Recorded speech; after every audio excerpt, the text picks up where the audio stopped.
All right, good evening, everyone. Thank you for taking the time to log in this evening for our April pre-camp webinar. A couple housekeeping things. First, everyone is muted. If you have a question during the presentation, there's two ways to ask that. The first is in the chat feature that you can find at the bottom of your screen. The second way, if you click on the Participants tab, you'll see that you have some options available there to you. One of those is raise hand. If you click that raise hand button, it will slide you up to the top of our participant group, at which point I can unmute you and you can ask your question. Otherwise, just type it in the chat and one of us or our moderators will get to that for you. We're going to go through the slideshow presentation, and then at the end of the presentation, you'll have the opportunity for a question and answer period. So we are going to begin. Also, this is being recorded so that we can post it for those that want to come back and revisit, or anyone that was not able to log on for the meeting this evening.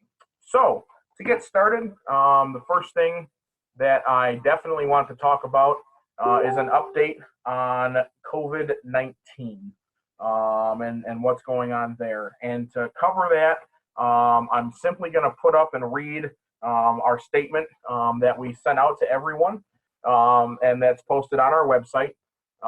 So please bear with me. But this is the stance that we're currently taking towards COVID-19. The safety of our campers, staff, and guests is our primary concern.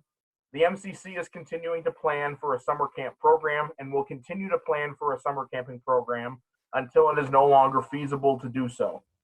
Obviously, we are taking our directives week by week, and government mandates, such as the state's mandates regarding social distancing and non-essential businesses, will ultimately determine whether and how we can open and operate our camps this summer. However, we believe that it would be best to be prepared for the possibility of conducting our camping program this summer. We have targeted May 15th as the date for determining whether summer camping program will be conducted in 2020. If you have not yet done so, please subscribe to the Michigan Scouter to keep informed as we navigate through these challenging times. Another great resource for you is the Scout On page on the MCC website. On this page, you will find useful programs for all types of scouts, leaders, and parents. You will also find new temporary advancement guidelines to help your scouts move through the process during this time. We hope all of our scouters stay safe and healthy. We hope that this material is helpful, and we can't wait to rejoin you with the program once this phase is behind us. So in the meantime, Scout On. So what does that mean? That means that we have not yet made a decision if we will be holding camp this summer or not. But we are currently operating as if summer camp is going to happen, and we hope that it does happen. We will be making a decision as a council, like the statement said, on May 15th, and we will then communicate that to all of you, our units. On the screen right now, if you want to take a screenshot or jot them down, is the link to sign up for the Michigan Scouter, which is the newsletter that everything is published in, as well as the link for the Scout On page. So I'll give you a couple seconds just to screenshot that or jot it down as appropriate.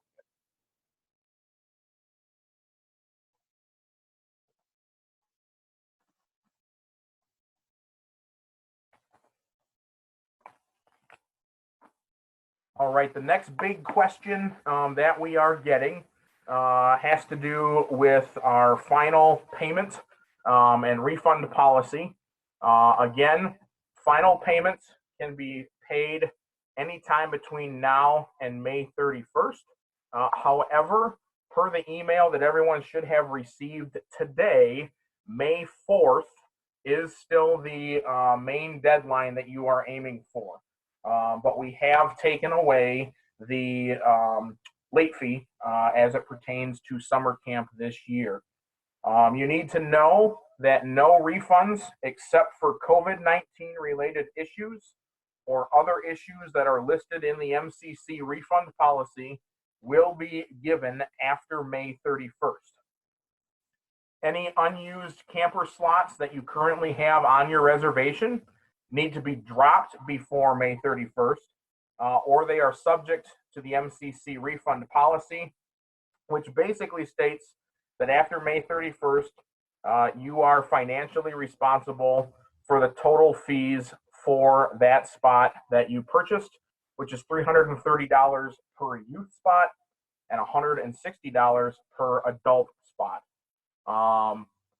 So keep in mind, if you do have those spots, you need to have those dropped before May 31st.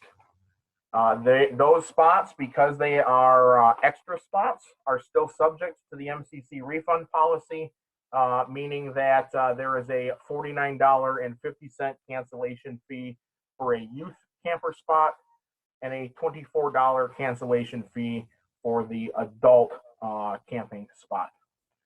If you have unused spots, but you need additional spots for a different type, i.e., you have an extra scout spot that you're not going to fill, but you are short one adult spot, you can contact me here at camp, and I can change that youth spot into an adult spot so that you can fill it. So please keep that in mind as well. There were 3 updates that were made to the refund policy and payment schedule. You should have all received these via email as well. But just so everyone on the call knows, merit badge sign up was rolled back a month ago to where each scout only needed to have $50 down in order to sign up for merit badges.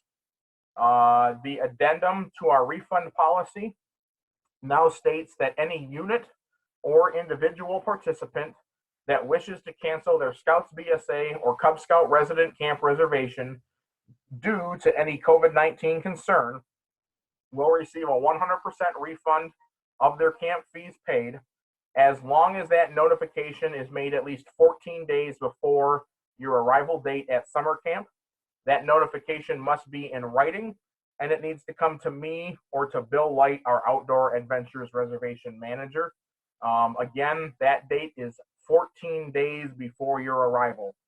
So 2 weeks on the Sunday before you are supposed to arrive at camp is when we need to have that received by in writing. And then, as I stated on the previous slide, we have suspended all late fees for Scouts BSA and Cub Scout resident camp summer registrations. While we are all doing our part in sheltering in place, one of the big things that we can do and our scouts can do is begin to work on their prerequisites that they need to have completed prior to coming to camp. Those prerequisites can be found on page 35 of the Leader's Guide, or you can click on the class catalog link on the registration landing page. And again, I'll give you a couple seconds to either take a screenshot or jot down that landing page URL. I will also be emailing out everything that we discussed this evening in an email in approximately 2 days once we have gotten this presentation uploaded. So everyone will have access to what we've been discussing.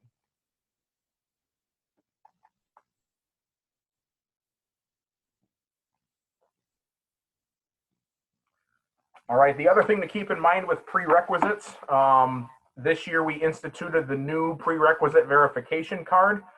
This is a way for us to keep track better in the office of prerequisites that are turned in. No more napkin notes or lined paper notes, etc.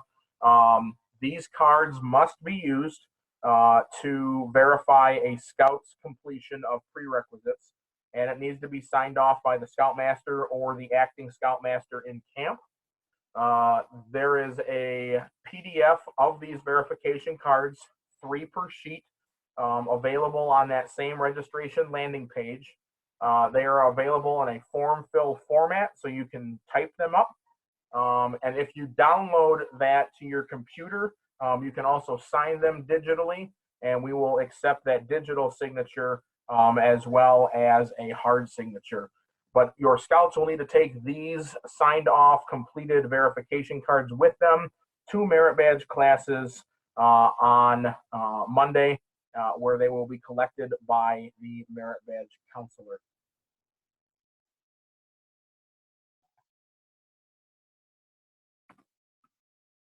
Next up this evening, requesting DHS clearance. This has been an always fighting battle each season. So we wanted to make sure that we took the time to cover how to request DHS clearance and who is needing to request DHS clearance.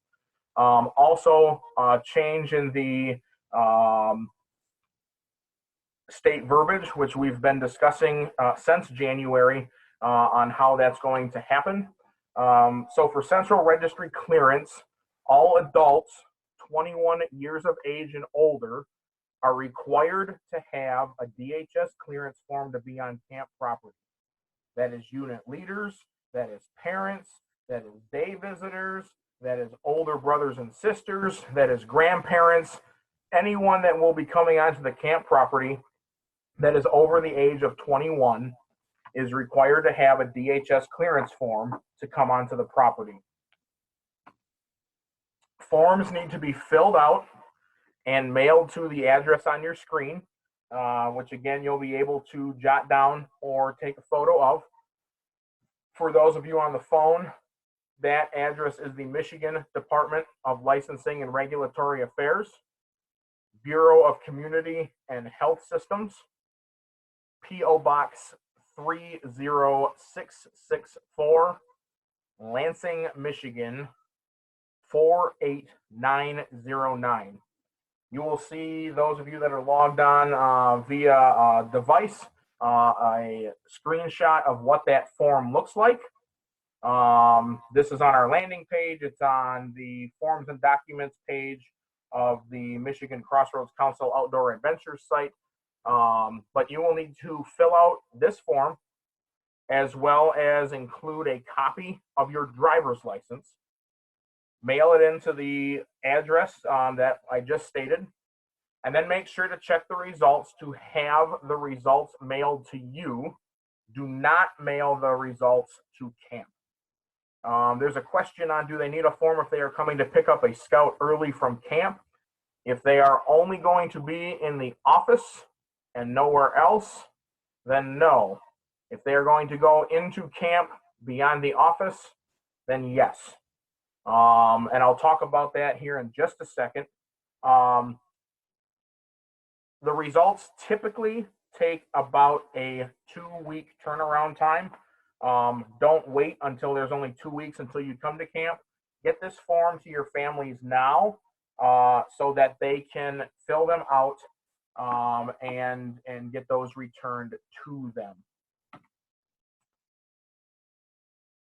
Non-Michigan residents, if you're coming from out of state, and we do have a couple folks that are bringing their units from out of state, you are required to fill out your state's equivalent form and bring it with you. If your state does not have an equivalent form, then you need to fill out the self-assessment. Both of those links are available on the Michigan Crossroads Council Outdoor Adventure Forms and Resources page. But if you have questions or want details on non-residential clearance, email me directly and I can get you what you need so that you can get that taken care of prior to your arrival to camp. The big question we always have is, can I use my form from last year? Can I use my form from last year? This is the important part where the change in the verbiage came for DHS forms this year. Previous year's forms are only valid for registered scouters.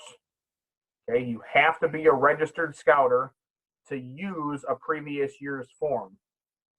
And then that form is only good as long as you have not had a lapse in your BSA membership since the original form was submitted. What does that mean? That means if you submitted a form in 2012 and you have been registered every year since 2012, then your 2012 form is still valid. However, if you took a break in that time for any reason where you did not register, then your form is no longer valid and you will be required to have a new form this year. Non-registered adults or registered adults who have had a lapse in their membership are required to get a new form each year. I'll say that again. Non-registered adults, typically visiting parents, grandparents, aunts, uncles, etc., or adults who have had a lapse in their membership are required to get a new form each year. Lisa, you asked, so parents who came up for Parents' Day last year need a new form? That is correct. Yes, they do. A new form is now required each year unless you are a registered scouter who has not had a lapse in your BSA membership.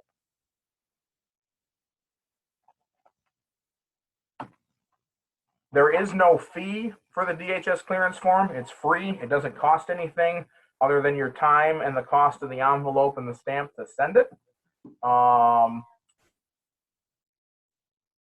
Some best practices that we have seen from other units throughout the year. Have all of the adults in your unit fill out the form, regardless of if they think they're going to be attending or visiting camp. It's a lot easier if they fill it out, have it, and don't need it, than don't fill it out, decide to come to camp, and need it. So make sure that just have every adult in your unit fill that form out and send it home with parents. 2, make a photocopy of your form to bring to camp. We do not return those. We keep those on file. So you want to keep your original with you and bring a photocopy that we will keep here with us. Camp will not photocopy and return those forms to you. So please make sure that the form you bring is the form that you want to stay here. Lastly, bring a copy of your form, even if you think it's already on file. If you have a form from a previous year and you are a registered scouter and you have not had a lapse in your membership, just bring another copy of your form. It's a lot easier to verify, yes, we have it, no big deal, and have an extra form than to have something happen where we don't have that. So just bring a copy of your form with you. If you follow those 3 best practices, you will have a lot smoother check-in with you when you come to camp. The next big thing I want to talk about is food service. Food service can sometimes be tricky, especially at Camp Rotary, and especially if you've never camped with us before. We utilize family-style dining here at camp, which means that we utilize a host and assistant host system. We have a smaller dining hall, which is why our weekly capacity is set to 360 people. So we wanted to take some time, and our key 3 felt that it was important to talk about food service at Camp Rotary, how that food service works, and try and answer some of those questions prior to the start of summer camp. The first thing I want to talk about is table assignments. Table assignments will be made on Sunday upon your arrival to camp. After you check in, either through the express check-in process or through the office check-in process, one of your stops will be at the camp dining hall, where you will receive your table assignment and go through a dining hall orientation, which will cover what we are about to talk about in a little more detail. We try to keep all units and adults together. Sometimes this is not possible. Again, 360 seats is what the dining hall seats. So that means that sometimes you may be asked to share your table with another unit. Each table is required to have adult supervision that is provided by your unit. Adult supervision is not provided by members of the Camp Rotary staff. And depending on capacity, you may host a staff member at your table. If we are under the capacity for the week, then you will have a staff member joining you each meal. If we are at full capacity for the week, then our staff eats elsewhere. But just know that there's a possibility that you will be hosting a staff member at your table. Like I said, Camp Rotary utilizes family-style dining, which means that the food comes out to your table just like you would eat at home. It's going to be in serving bowls, platters, etc. The dining table is set up prior to your unit arriving, and it utilizes the host and assistant host method, which I will go into on the next slide. The unit leader, or whomever the adult leader at the table is, should help regulate portions and food waste so that each camper gets their fill. We try extremely hard at Camp Rotary to make sure that seconds are always available, but that is not always the case. So just keep that in mind. We definitely make sure that we put out enough portions so that everyone should get a fair amount and a good amount of food at part of the meal. But as seconds are available, then we will offer those. And then a breakfast and salad bar is offered to all of our campers at every meal, with the exception of Friday dinner, which is our carnival night. So in addition to your normal meal, you will have some salad bar or breakfast bar options to you. I said I would talk about hosts and assistant hosts. One host is required per table, and the host position rotates so that each scout will have a chance to act as the host. The host needs to be at the dining hall 15 minutes before the start of the meal. It is their responsibility to set the table per the instruction of the dining hall steward, and it is also their duty to secure seconds during the meal should they be available. Assistant hosts will stay after the meal to clean up. Again, following the instructions of the dining hall steward, which is key. There should not be adults in the dining hall before or after a meal. Just as you have a duty roster in your campsites, or you have a duty roster when you go on weekend campouts, your scouts handle all of that cleaning. We do the same thing here at camp. So we ask that your scouts be the only persons to act as a host or an assistant host. The meal times at camp: breakfast is at 8 a.m. Lunch is at, that should say 12:15 p.m. We will line up at the dining hall at 12 noon. So please just make that note. Let's see. This should be 12:15 p.m.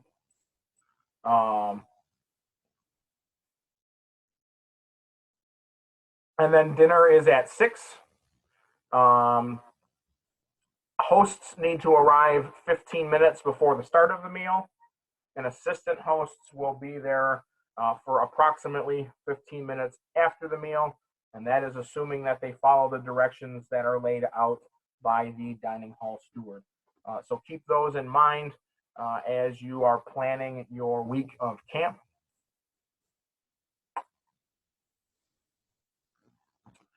There is a dress code in the dining hall. The BSA field uniform, sometimes referred to as the Class A, is recommended for breakfast, and it's required for dinner. Scout appropriate clothing should be worn at other times, which includes closed-toed shoes. We do not wear hats in the dining hall, and all walking sticks and backpacks need to be left outside on the porch during the meal.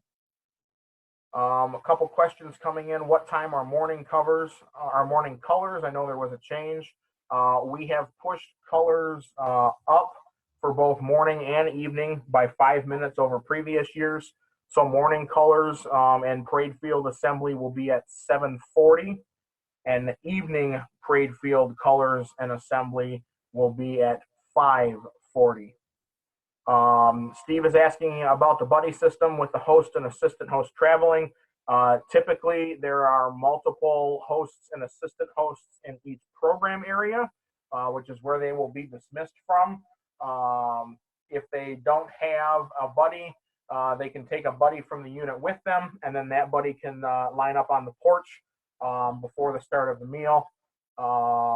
And then Lisa is asking, is the duty roster for host and assistant host made by the youth leadership or by camp? That will be covered in a lot more detail during your dining hall orientation. But typically, it'll start with one person that your unit will choose when you get your table assignment, and it then rotates clockwise around the table.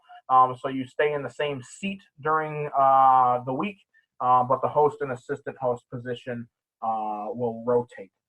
If you are the assistant host for breakfast, then you will be the host for lunch, and drop that on down the line. So the assistant host from the previous meal becomes the host of the next meal. Very good question, Lisa. I want to touch briefly on hand washing, which is not something that we typically touch on, but with everything that's going on right now, we want to make sure that you understand hand washing at camp. There currently is one hand washing sink up at the dining hall. The Michigan Crossroads Council has made an investment to put in 4 hand washing stations located around the dining hall. So all campers should wash their hands in one of the camp provided sinks prior to the start of each meal. We will also be messaging that on the porch before each meal starts. In addition to hand washing, just as in previous years, both dining hall entrances, the rear entrance into the bathroom vestibule and the main entrance into the dining room, both of those entrances have alcohol-based hand sanitizer for your use. So we encourage you to use those new sinks that will be installed, as well as use the hand sanitizer so that everyone stays healthy and safe in the dining hall.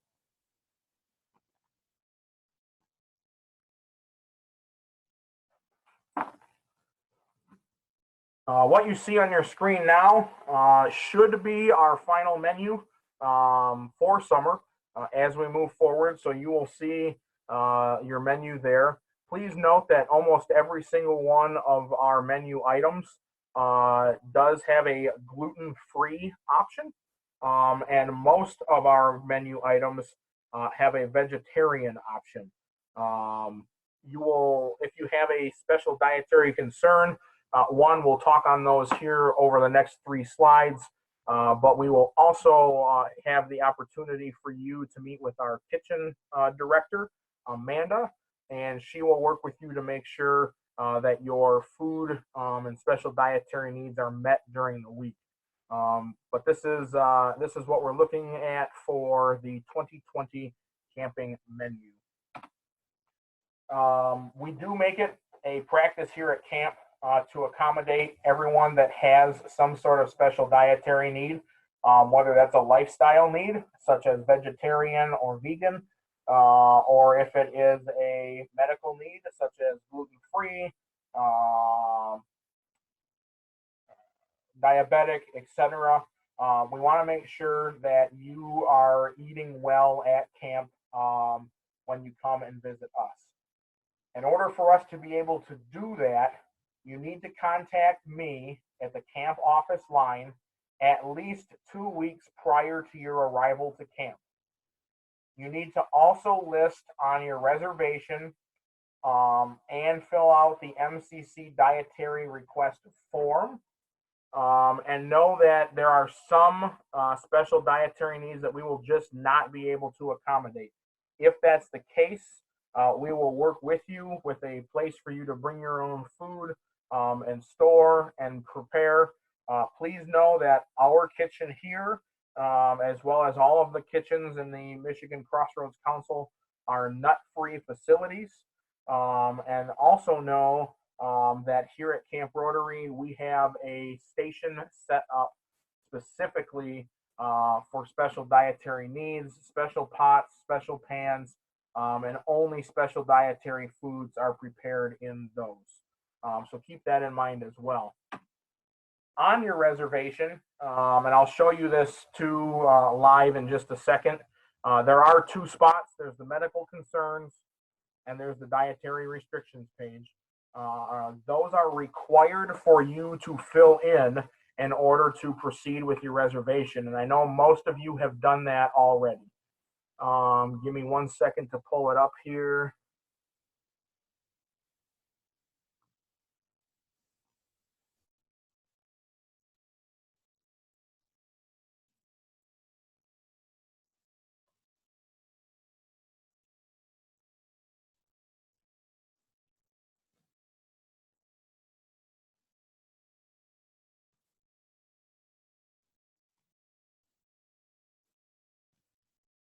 So when you go to a registration and you log in, maybe,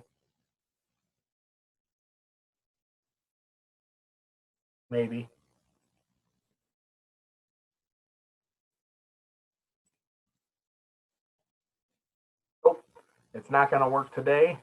So we'll go back to the main screen. When you're changing your information, just look for those two boxes, the medical concerns and the dietary restrictions. They will be in red ink, meaning that they are required to be filled in. If you do not have any medical concerns or you do not have any dietary restrictions, simply type in the word none and move on. But that is where we pull that report. You will also see the link that the arrow on the left is going through. That link is also right here now on your screen. This is where the dietary request form can be found. It's an online fill out. Simply fill it out online, hit submit, and it gets emailed. Excuse me, it gets emailed directly to me and to our food service director. I'll give everyone a chance to either screenshot that or jot it down.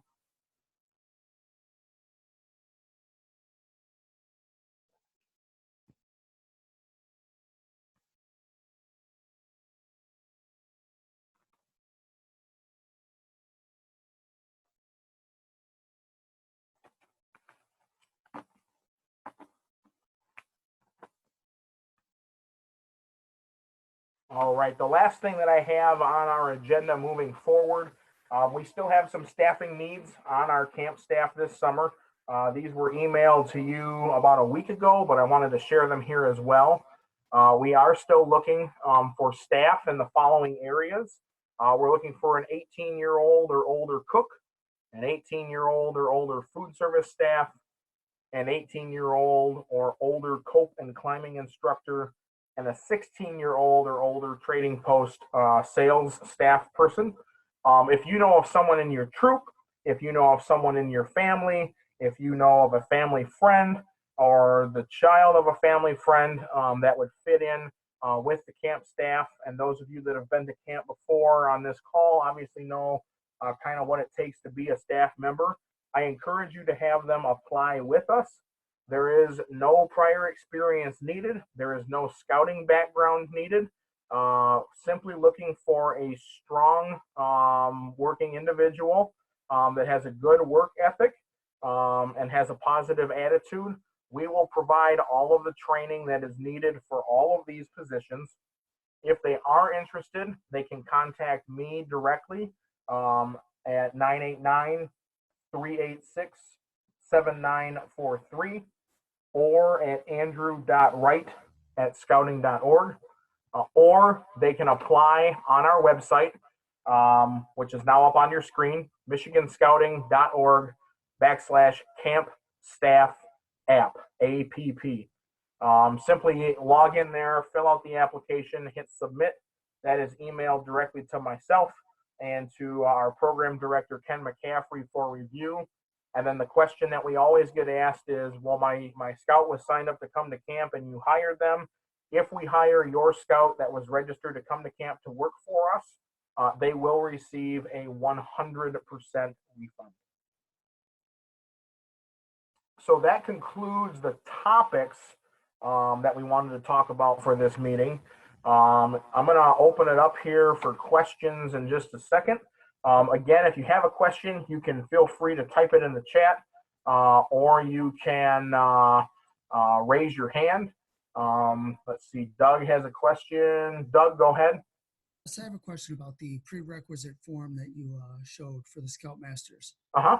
Is that only for like if the Scoutmaster has to see a packed bag or verify something like that, or is that for all the prerequisites in the different merit badges that our Scouts are taking? That is for every prerequisite that your Scouts are taking. So if there is a prerequisite required to come to camp, you have to sign off verifying that yes, they completed that prerequisite. Wow. What if I don't, I'm not a specialist in that field and can't verify that that's correct? If you have another adult in your unit that's comfortable doing that, obviously we know that Scouts are supposed to be trustworthy. So we keep that in mind as well. This is just a way for us to better keep the prerequisites. The counselors aren't doing that when they check into the class? I'm sorry, say that again, Doug. The counselors wouldn't do that when they check in? The counselors are going to cover the requirements that we can handle here at camp, and they need a way to verify that the prerequisites have been done prior to coming to camp. That has always been done by either the Scout bringing the prerequisite with them or by written verification of the Scoutmaster. In the past, that written verification is usually on like a Wednesday at lunch. They say, hey, Mr. Scoutmaster, I need a signature saying that I did this, and then they turn in a dinner napkin. So this is just a way for us to better bookkeep that. It's no different than what we've done in the past. This is just a new single-use form that we'll be using across camp. Okay, just to verify, if a Scout has a written answer, do they bring that to the counselor instead of the Scoutmaster? They can, yes. Okay, so that's kind of what I was being concerned with, is those written out answers and things like that. So those still go to the counselor. Those will still go to the counselor and can be verified that way, yes. Awesome. Okay. Yep. Okay, let's see. We've got a couple questions coming in. What is the status of Camp Doc and Express check-in? I can answer that for you because that's about the main question everyone's typing into the system. Camp Doc, I'll give you an update based off of what I have. In order for us to legally verify everyone in camp, we had to go in and add all of your Scout BSA Scout ID numbers so that we could verify that that is the right person. And what I mean by that is there's a very, very, very small chance, but still a chance that there could be an Andrew Wright in camp with the exact same birthday that I have in the same session that I'm here. And so we needed to go in and reassign your scouting ID numbers to all of your Scouts. We did not want to put that burden on you, but as you can imagine, we have to do that across all of our camps. So we are in the process of getting that completed. And we are also in the process of testing out the system with one unit to make sure that everything works, that there are no hiccups. Once that test is completed, you will receive an email, and the council is supposed to hold a separate webinar on how to do that. We will send out instructions on how to do that. I have a meeting tomorrow, and I know that that is one of our agenda points. As soon as we have that live and get those numbers entered for you, you will know immediately. So just know that that is where we currently sit with the status for Camp Doc. Howard has a question about doctor's appointments for physicals. I know that that is a talking point at the national office right now. And as soon as we have direction from the national office as to what they're going to do in the way of health forms for this summer, we will again communicate that with you. If you can get an appointment, still, please try and continue to do that. Obviously, I know that that may not be possible. As I have an update on that, I will communicate that with everyone. Michelle is asking, do we need to pay for the full week of camp, even if an adult will only be there for a partial week? Michelle, what you will want to do is sign that adult up in the system as a part-time adult. and then you will select the days that they're going to be at camp. And then at that point, you will make a payment based off of the days that they are going to be here. The question is, if camp is canceled, will there be a refund? Parents have asked. The the council refund policy does state that if the council cancels an event, then yes, there is a full refund. We will let you know what that will look like when we make the decision on May 15th.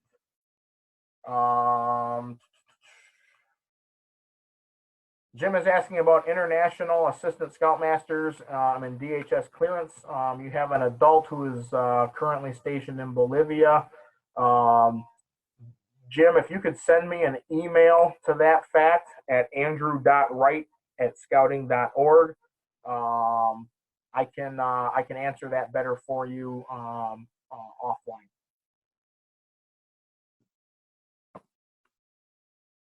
All right, I want to real quick run through. I'm going to unmute each person individually just to see if there are any questions.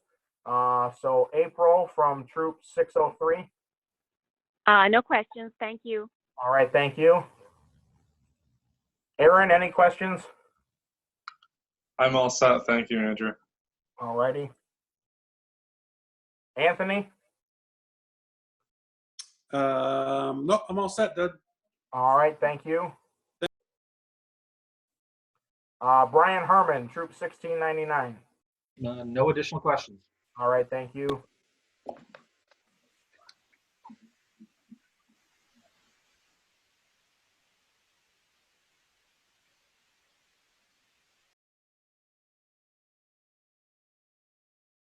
Bruce, any questions?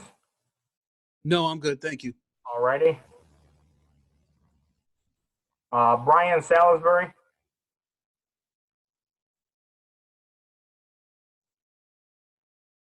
All righty. Chris Cook. No questions. Thank you. Corey Shelton. No, I think you covered everything. Obviously, you covered the payment update, but I think like everybody else, I think all our biggest concerns is the health form and physicals because all the doctors are out of commission on that currently, and it sounds like National is working that issue, and that I think is the biggest one everybody's going to have with the stuff going on these days. Okay. We will, like I say, we'll communicate that with you as we are able to do. Yep, and that's, I assume that was, I've talked with other people that have said the same thing, and that has certainly been a conversation across the board. Awesome. Dan Leonard.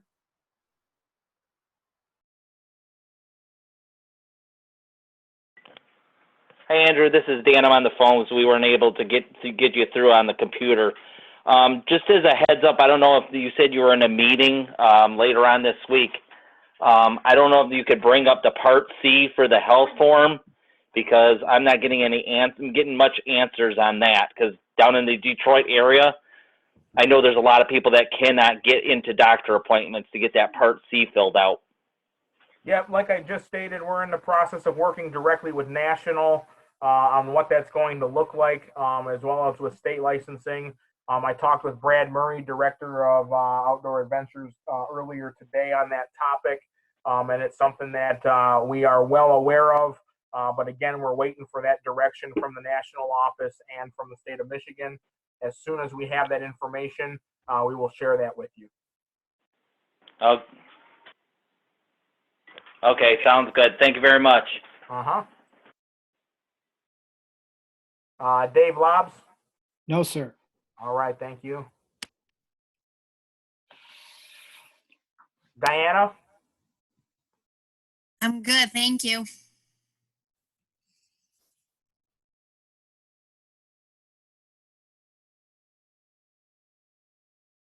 Doug? No, sir. All right, thank you. Mr. Lee, Troop 90?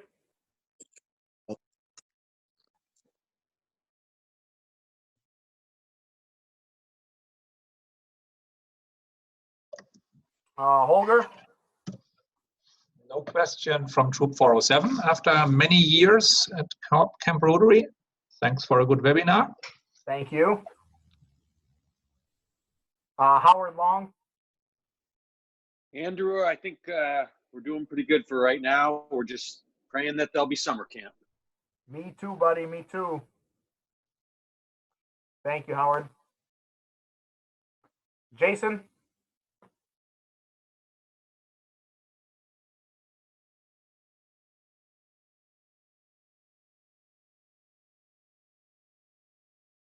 I'm good, thank you. All righty. Mr. Brunning, Troop 77. I believe we're all set. Thank you. Jeremy Husick? Yes, I have a couple questions. Okay. First, relative to our last meeting, there was a question about the citizenship in the nation, or maybe it was a related merit badge where you needed to view a civic or a meeting. And of course, with this current situation, these are being held online or by video. Would viewing these meetings be okay to meet the requirement if they were watching on TV or video or stream? I'm making a note here. I'm going to try and get some verification on that. Okay. What's your unit number? And I can send that directly to you, and then I'll send it out to everyone else as well. Yeah, mine is 90. Troop 90. All righty. I will try and get verification on that. I know that's going to be based off of our advancement committee and what they say. So let me try and get an answer for you on that. Okay, next question is about merit badge aviation. When we were signing up scouts, I don't think we saw that in the system. I haven't checked it recently. Yeah, per the BS or per the Camp Rotary Leader Guide, aviation is currently only offered during sessions 1 and session 2. If you're not attending session 1 or 2, then aviation is not offered at this time. Okay, must not saw that. And then lastly, this is maybe an older question, maybe it doesn't apply anymore, but in past years, there was an incentive to bring more scouts in your troop. If you reach a certain percentage, you would get something. Is anything like that being offered? Not currently at this time. Okay, thank you. Those are my questions. All righty. Jim from 1032.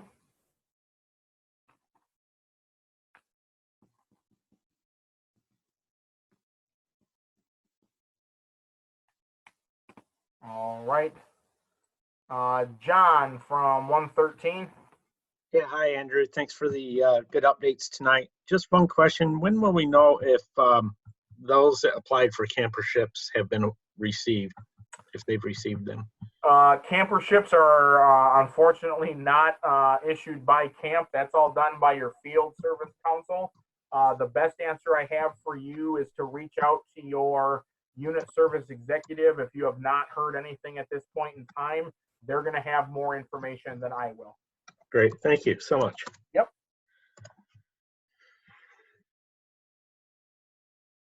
Ken, anything since you're on the call? Just going on to the question about citizenship of the nation, about having to visit someone. There is actually one of those where if you do a report on a national monument, so you would not have to go visit someplace for that. They can all be done online or using books or brochures. Awesome. Anything else, Ken? Nope, that's it. All right. Thanks for logging in tonight. Kevin D. No questions at this time. Thank you. Thank you. Lisa Quinn. The only thing I thought of, and maybe I missed it in the leader's guide, and I'm sorry, is there a routine night that you have scheduled for a parents' day, parents' night at Rotary? Yep, our parents' night is on Friday as part of the Camp Rotary Carnival. Okay. Carnival festivities start at 4:45. Dinner is at 6. If they would like to join us for dinner, it's $8 per person. And then they can stay through the campfire program if they so wish. Campfire starts at 8:30 with our recognitions and awards for the week. It then goes into the Scout provided campfire program, followed by the Order of the Arrow call out, and then the Spirit of the Eagle recognition ceremony. Typically, we wrap up between 10:30 and 11 o'clock. Okay, and you said 4:45 was the beginning of that? 4:45 is when carnival games start. Okay, so no earlier than that. While you said, since you said OA, can you tell me again real quick what they need for call out if we're not local there? Yeah, so if you are part of the Michigan Crossroads Council, you just need to have a copy of your, what do you want to call it? I just had a brain fart. A copy of your election report, which says who was nominated in, and then we can call them out while they're here at camp. If you are an out-of-council unit, in addition to a copy of your unit election report, you also have to have a letter signed by your lodge advisor stating that we have permission to call your scouts out in our call-out ceremony. Okay, but as long as we're MCC, we're good. Correct. Perfect. Thank you. Thank you for doing it. No problem. Lewis, Troop 385. I'm good, Andrew. All right, thank you. Mark from 312. Yeah, I've just got one question. I typed it into the thing there, but I'm expecting, the system forced us to register 2 full-time adults. So before I realized that, I had already registered a full-time adult and a part-time adult to get me going. Then I realized I had to register a second full-time adult. I'm probably going to only have myself plus a series of part-time adults for my second leader. Okay. How should I handle that? Because right now I've got 2 full-time adults and 1 part-time adult signed up. Go ahead and send me an email to that effect, and I will get your second full-time adult turned into a part-time adult in the system, as well as add any additional part-time adults that you may need to fulfill that 2 deep leadership. All right, thank you. Yep. Michelle. All set here. Thank you. you. No problem. Rick Drummer. No questions, just a comment. The way I do it as a scoutmaster is if any of the prerequisites are Eagle, I actually have the scout, normally I have them meet with the counselor, and the counselor just gives me a note that says they completed the prerequisite. That allows me to fill out that card, and I'm not trying to just guess at it. I do that for Eagles anyway. Awesome. Thank you for that input.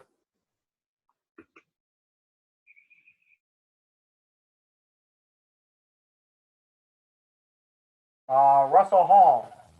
No questions at this time. All right. Thanks, Russ. Steve Hasse. No questions now. Thank you. All right. Thank you.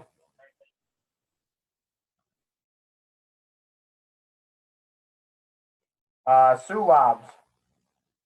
I do have 2 quick questions, Andrew.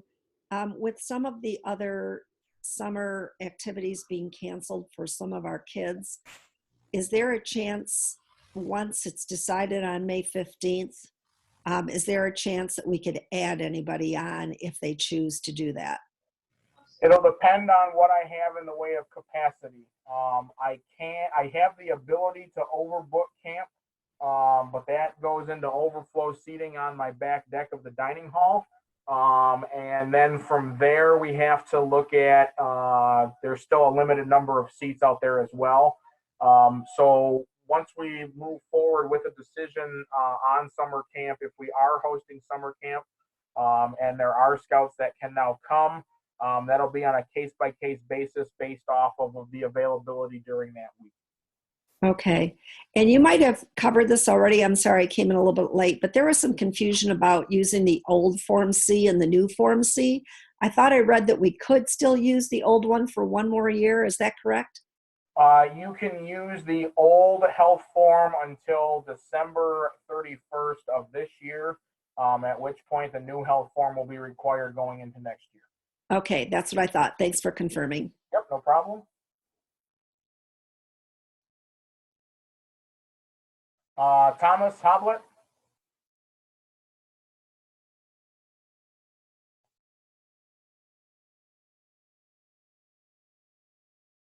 Okay. Kay Walters? No questions. Thank you. Bill Holka? No questions. Thanks, Bill. I've got a 248-496-0429. Janet Lassen, I joined late though, so no questions. All right, thank you. And last, I've got an 815-573-1839. Yeah, that'd be me, Andrew, from Troop 319 St. George. I've got nothing for you right now. Thanks. All right, thank you much.